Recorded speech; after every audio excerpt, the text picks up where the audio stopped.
बिस्मिल्लाहिर्रहमानिर्रहीम अस्सलाम वालेकुम। आवाज़ न्यूज़ के साथ मैं हूं जुल्करनैन हैदर। खबरों के सिलसिले को आगे बढ़ाते हुए यहां पर आपको एक अहम खबर से आगाह करेंगे। आवाज़ न्यूज़ के CEO मलिक जवेद इकबाल शानी की पाकिस्तान के नामवर मैजिशियन इंडिया में अपनी परफॉर्मेंस करने के बाद पूरी दुनिया में अपना नाम पैदा करने वाले असद चिन्योटे से मुलाकात। असद चिन्योटे ने अपने फ़न का मुजाहरा पूरे पाकिस्तान में किया और हर जगह अपने नाम की धूम मचाई और आपके फ़न को हर तबका फ़न ने सराहा। मज़ीद तफसीलात जानते हैं आसिफ चिन्योटी की इस रिपोर्ट में। अस्सलाम वालेकुम। आज हम इस वक्त गुजरांवाला में हैं और हमारे मेहमान चिन्योट से आए हुए बड़े मजिशन और इंडिया में परफॉर्म करने के बाद पाकिस्तान में धूम मचाने वाले एक बड़े मैजिक शो के मैं समझता हूँ कि इस वक्त चलाने वाले माहिर हैं। पाकिस्तान की शान, पाकिस्तान की आन और बड़ा नाम आसिफ चिन्योटी। आसिफ चिन्योटी से आप मिल के खुश भी होंगे, लेकिन साथ साथ आसिफ चिन्योटी कुछ ना कुछ आपको एंजॉयमेंट के लिए कुछ ना कुछ देंगे भी।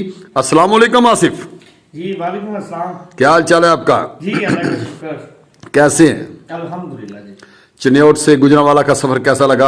सर बहुत अच्छा माशाल्लाह। अगर रोड अच्छे बन जाए तो मेरे ख्याल है कि इससे भी बेहतर हो सकता है। वाह वाह वाह वाह। अगर आप प्राइम मिनिस्टर होते तो क्या करते? मैं सबसे पहले चिन्योट से लेके गुजरांवाला तक का रोड रेडी करवाता। मतलब ये कि वज़ीर आला पंजाब लाहौर रहे तो उन्होंने लाहौर, शहबाज शरीफ रहे तो उन्होंने लाहौर का वज़ीर आला समझा अपने आप को, और अगर परवेज लाई हुए तो वो गुजरात का वज़ीर आला बने, तो आप सिर्फ चिन्योट से गुजरांवाला तक रहते? सर बस हमारे चिन्योट की छोटी सी बदकिस्मती ये है कि अगर हुकूमत पीटीआई की होती है तो चिन्योट में हुकूमत जो है वो नून लीग की हो जाती है। अगर नून लीग की हुकूमत होती है तो चिन्योट में MP MNA किसी और पार्टी के होते हैं, इसलिए हमारा जिला पीछे रह जाता है। अच्छा, मुझे बताइएगा कि मैजिक के अलावा आपकी आवाज़ भी अच्छी है, कभी कभी आप गा भी लेते हैं, गुनगुना लेते हैं और मौसीकी रूह की ग़ज़ा होती है, तो बताइएगा कि आज कुछ मुझे सुनाएंगे ताकि सुनने वाले भी जान सके कि एक मैजिक करने वाला एक अच्छा सिंगर भी है। जी मैं सिंगर तो नहीं हूं, लेकिन बस थोड़ा सा शौक रख लेता हूं। तो एक आपको सिंगिंग में एक छोटा सा जोक मैं आपको सुनाता हूं कि जब बच्चा की उम्र होती है, जब बच्चा पैदा होता है, फिर बड़ा होता है, फिर उससे बड़ा होता है, फिर बूढ़ा हो जाता है, तो जो इस उम्र में, इस एज गानों में भी चेंज आते रहते हैं। जैसे कि जब छोटा बच्चा होता है तो बड़े शौक से गाना गाता है, मैं छोटा सा एक बच्चा हूं पर काम करूंगा बड़े बड़े। बड़े होके क्या काम करता है? बह जा मेरे कोल तेनू तकदा रवा, ओए तकदा रवा मुओ कुछ न कमा, हाय बह जा मेरे कोल। घर वाले कहते हैं यार ये मरवाएगा, इसकी शादी करवा दो। घर वाले शादी करवा देते हैं। शादी